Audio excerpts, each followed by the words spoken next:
going on, Electric Fam? Welcome back. On today's vlog, we'll talk about some work we've done on our Super 73 Z1 model.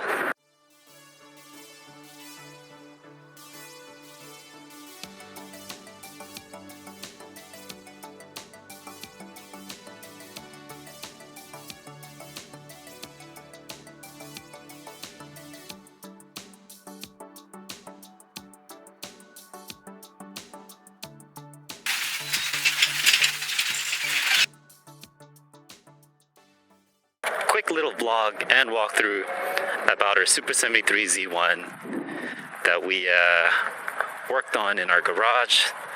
Spent some hours customizing some things, and let's talk about it. Most of these things are accessories from Amazon. Big shout out to our upholster guy located in Baldwin Park. This is what most riders recommend. Obviously, the Z1 seat is so large that it takes up a good portion of your bike, 30% of your bike, I would say. If I was to spend money on one thing, it would definitely be this one. He's on Instagram as Interior Master. And again, he does a lot of nice custom seat. I could have done diamond stitching, but I went with Caterpillar. And I went with white stitching, and I asked for double white stitching, so it gives a little more pop. This is a little more comfortable. I want to say a lot more comfortable, actually, than the stock Z1 seat. Yeah, I love the color. This is what we opted for. We were going for a seafoam kind of look for my wife and I. Changed the handle grips. It's already actually pretty dirty. Changed the pedals to match, and this is I plugged in the 52 volt 21 amp battery. This should get me at least 50 miles. I have yet to test it out. This is an Amazon headlight. It has a couple of modes with the yellow amber light there if I would like, or just a regular both lights on. This is like $20. It comes with two. It's like a 10 to 80 volt fog light, but it's 4 inches. I think it fits real nice. Got this from Luna. Since this is a Luna middrive, this is like $10 on Luna Cycle. Customized the numbers to 73 because it is a Super 73 frame. Did some cable management. And what I really like actually is I use this 3-in-1 horn light switch on my mountain bikes. But on this case, I used the actual light on the rear because obviously the Z1s don't have a rear light. This is actually only $22 on Amazon as well. It's a horn, it's a light, it's a switch, and you can pop this open in the rear. And I plugged in a red film because obviously it's my rear tail light, and it functions pretty well. It's supposed to be a headlight, but I'm using it as a tail light in this case. And what I've done is also I plugged in the wiring with this, so it uses the same switch altogether. So far it's nice and functional. What else have I done? Had some mirrors. Originally I was going to have this battery underneath here, but it was too much work, and I just plugged it in here. It has good magnetic strips underneath, and this is just extra straps just in case. This is like a 14-pound battery, pretty heavy because has a lot of capacity. And now the bike's weight is a little bit more in the front, and that's one thing I did not want to do. But it's still pretty torquey, in my opinion. Last but not least, I changed out the chainring. It used to have the stock 46 tooth, and that was getting me about 30 miles per hour, 29 to 30 miles per hour. I kind of downgraded to, you may say it's downgrading, but to me it's upgrading. I wanted a torquier e-bike. So this is the 42 tooth with Luna on a 16 tooth. And now it only goes 25 miles per hour, but at least it gets there quick. So I'm looking for a torquier bike with a lot of range.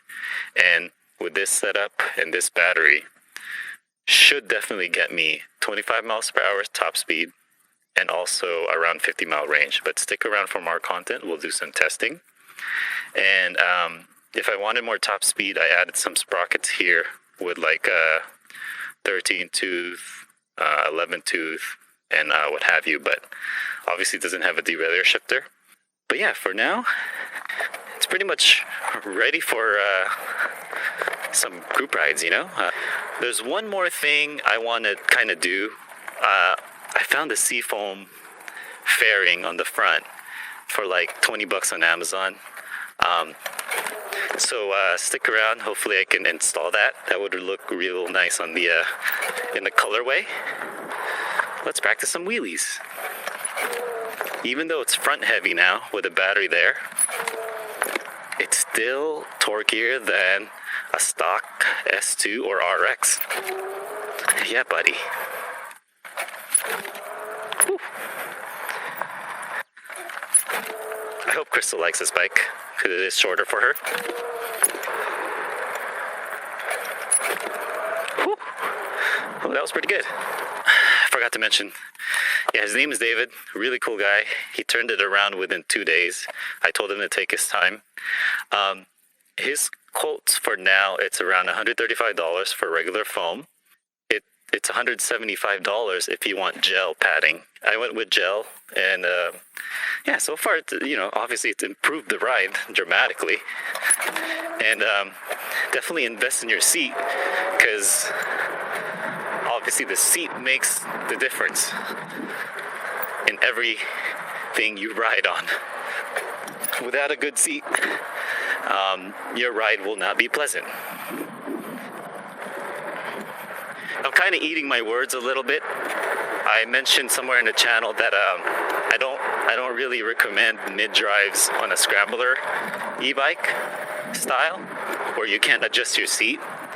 But this was an offer up. It already had the mid-drive, and it's just something I really wanted to try myself.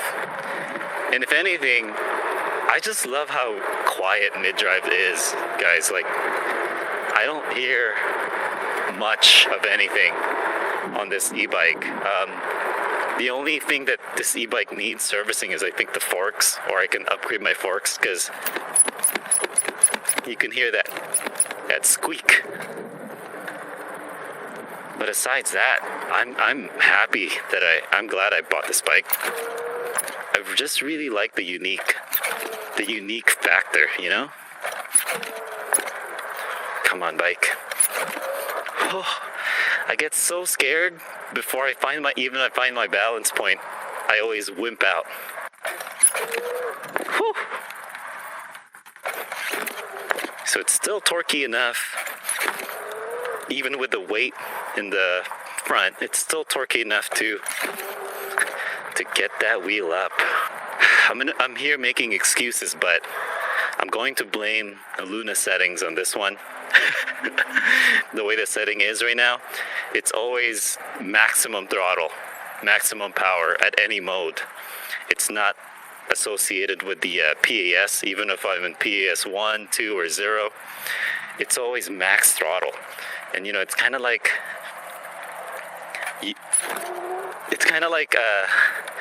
you want to learn how to crawl before you walk, right?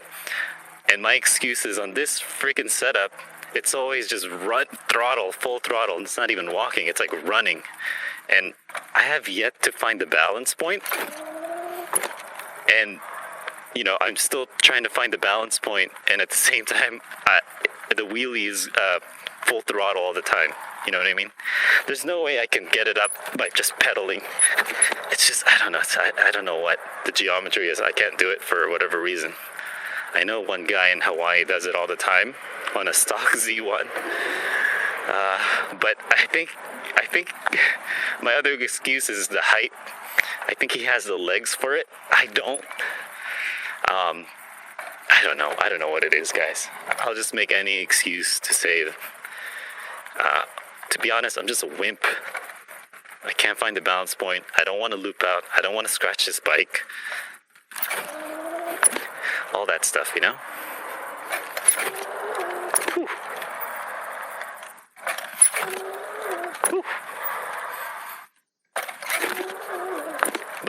The one thing that I do like is it's trying to practice wheelie. It's a great exercise. Like I'm getting a good exercise yanking on the bars. All right, folks. Thank you for tuning in. Like and subscribe for more content. Check out my useful links in the description below for additional discounts on a Super 73 aerial rider or a DIY bafang kit. Happy holidays belated. See you guys in the next video. Peace.